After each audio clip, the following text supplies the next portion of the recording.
Abaganda bagamba embuzi yange lwebuze n'embwayo lwefuluma obubi obulimu obwoya. Embuzi yange lwebuze kitegeeza embwayo eba yakoze eki. Bwe tugenda okukyaza omukukunavu okututunuulira era lwe batwokya poliisi giso niso liso tiso bonna twetaaga lipooti.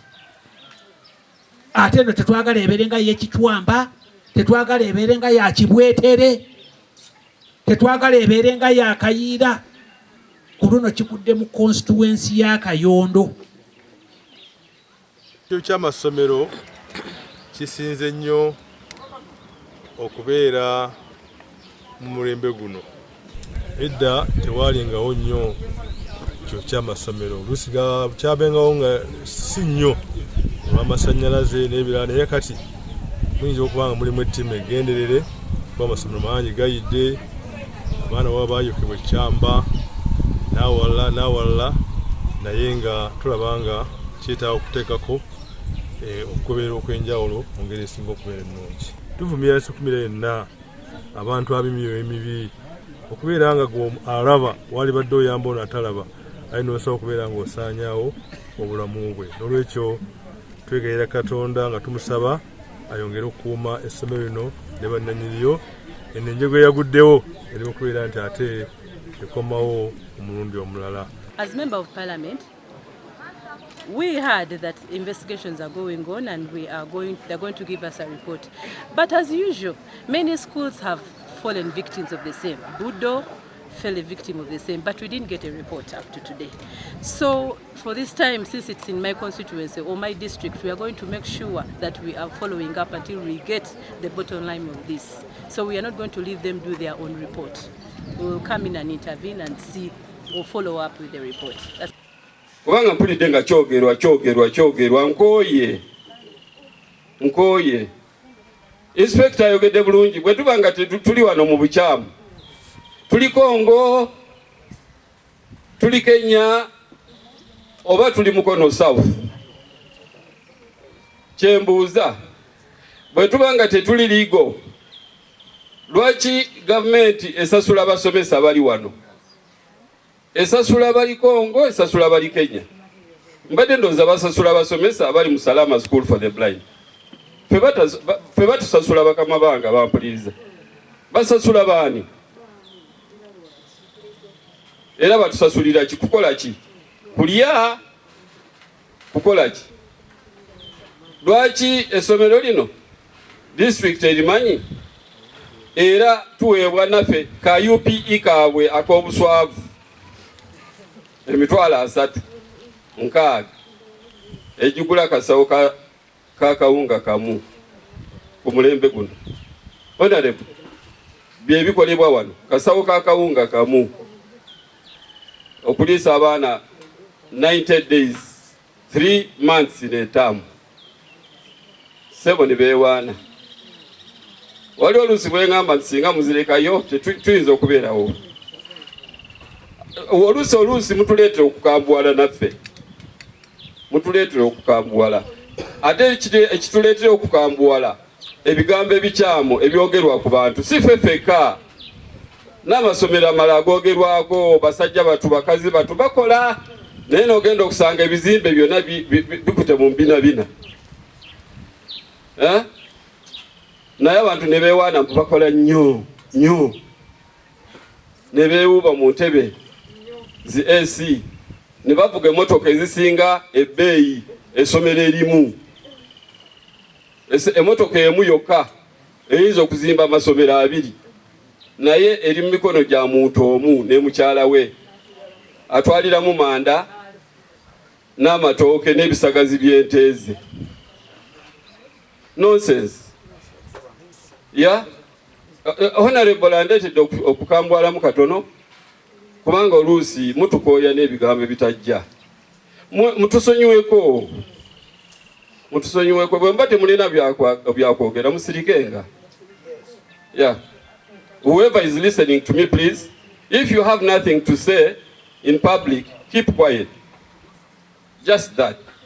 You will be very, very respected when you keep quiet.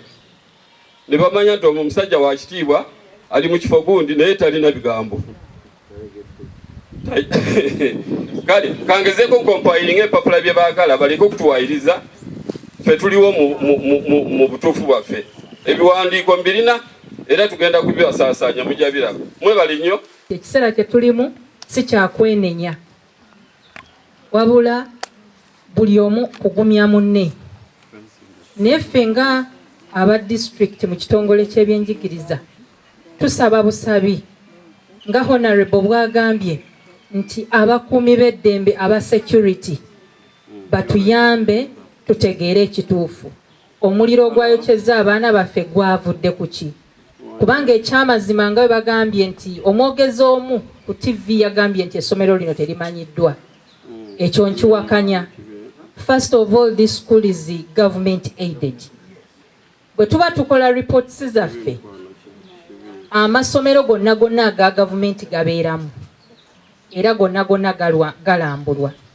Ekyokubiri, taamu eno twalina ebyemizannyo, twalina ball games ne zitandikira wansi ku masomero ne zigenda paka ku national yali Masaka. Essomero lino ly'essomero eryakiikirira Mukono district mu bantu abaliko obulemu mu mizannyo e Masaka ku national level. Ne batakoma awo nti bagenze kuzannyazannyamu naye ne bazannyira ddala n'obutambi tubulina. Baatuleetera ebikopo. Ebikopo ebyo weebiri ku district. Ebikopo nga biva wano Salaama. Kati omuntu bw'avaayo n'agamba nti Salaama essomero terimanyikiddwa nange awo mbeera nkiwakanya.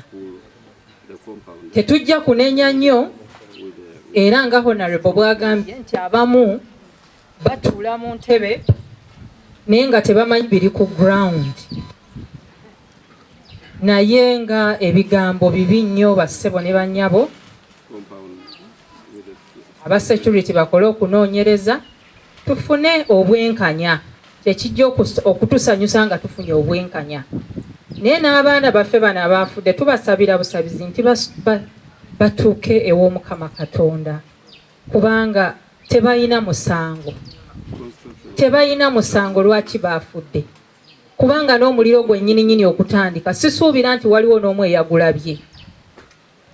Era nange ngenda kwegatta ku boogezi abamaliriza nti omuntu oyo yakoze ekikolwa kino Mukama amulamuze. Ekyo kyasobola kuba ffe tetulina buyinza naye Mukama yalamula. Salaama Jacqueline nga nviira Kamuli district naye nasomera wano najja wano 2017 nentandikira wano okusoma nga mubimanyi ebyabazibe si byangu. Najja wano nga obimanyi abazadde baneegaana biki omuntu gwembeera naye nga talina busobozi bwonna. Naye kati as time went on, headmaster wange Kinubi Francis gwe twalakazaako erya anko ye muzadde waffe asinga mu byonna. Ne tumunnyonnyola obuzibu bwaffe n'agamba omuntu eyandeeta anti wange n'amugamba omwana muleete ku ssomero. Kyonna kye mbaagalako kimu kyokka mumukyalire mumulage okwagala. Nensomera wano P7 n'engimala nengenda Soroti era nga mwenyini yatulabirira. Nengenda Soroti SS nemalira Iganga SS kati ndi ku Makerere University. Nkola Bachelor of Education mu literature ne English. Nsoma busomesa mu literature ne English. Kati ku Lwomukaaga twali wano nga tuzze nga OBs and OGs buli mwaka tutegekayo pate ne tujja ne tusanyukako n'abaana baffe nga tumanyi kati ffe twetwala nti tuli ba Luganda. Omuzibe yenna gyali tulabanga wa Luganda. Anko waffe yatuteekamu kiri nti tweyagale nga mwennyini watwagala. Kuba tetulina bantu nnyo batwagala ng'eyo wabweru naye ffe tulina okweyagala then abantu ne bakola ki ne batwagala. So twategeka eyo pate era twali twakajja wano ne tulya emmere ne tusanyuka bulungi. Abaana ne batuyimbiramu nga bakulu baabwe ne tuba encouraginga ne tugaba success cards y'aba P7 abagenda okukola ne tubasalira keeki ne tubasibula ne tugenda mu ssanyu eringi. Twabadde tuli awo ku Mande, ku Sande ekiro. Anko waffe actually yatukubira essimu n'agamba abaana bafudde, mugambe bannammwe mwenna abaana bonna nti abaana bafudde, abaana bayidde. Ne tukoma awo muwuliza okuba ku ssimu omuntu mulala yatugamba n'abagamba gye mwavudde baana bannammwe bafudde. Munaku nnyingi ne tubeerawo nga tetulina kyakukola, kati leero kwe kujja okungubagira wamu nabo. Naye essomero lyaffe lino litukoze bulungi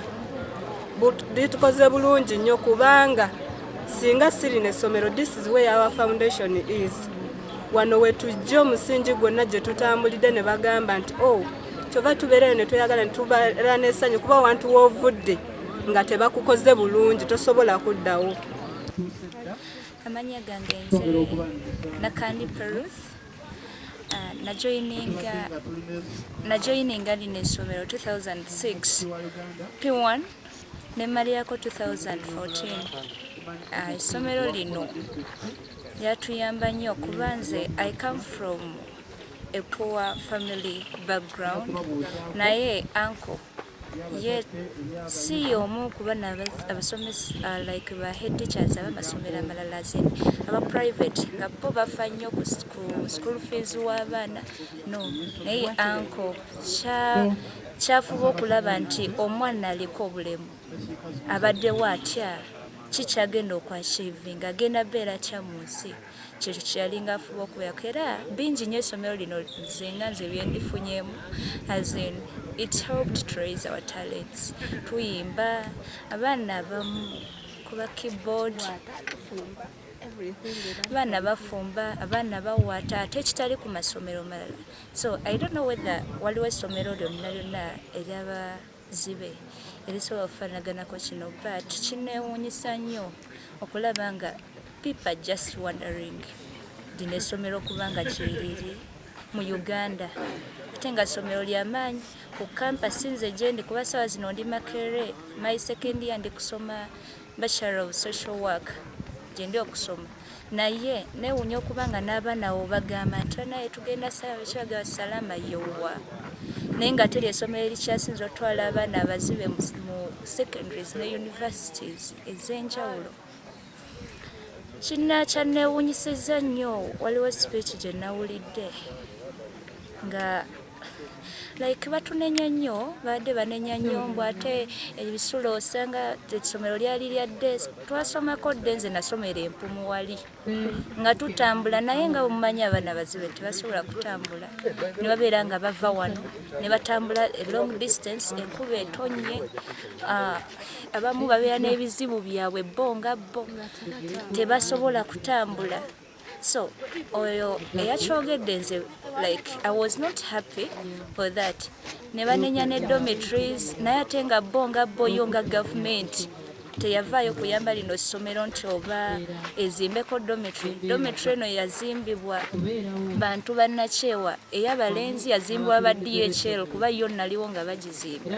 Ba DHL be batuyamba ne batuzimbirako dormitory y'abalenzi, ne babala ne batuyambako okutuzimbira ekyo ekizimbe ekiriko music room, library, biki Standard Chartered Bank, ebyo byonna naliwo nga babizimba. Ne renovation ya dormitory Standard Chartered Bank yatuyamba, naye government they shouldn't even blame the school kuba byekoze bingi. We are just sorry. Abaana baffe bagenze.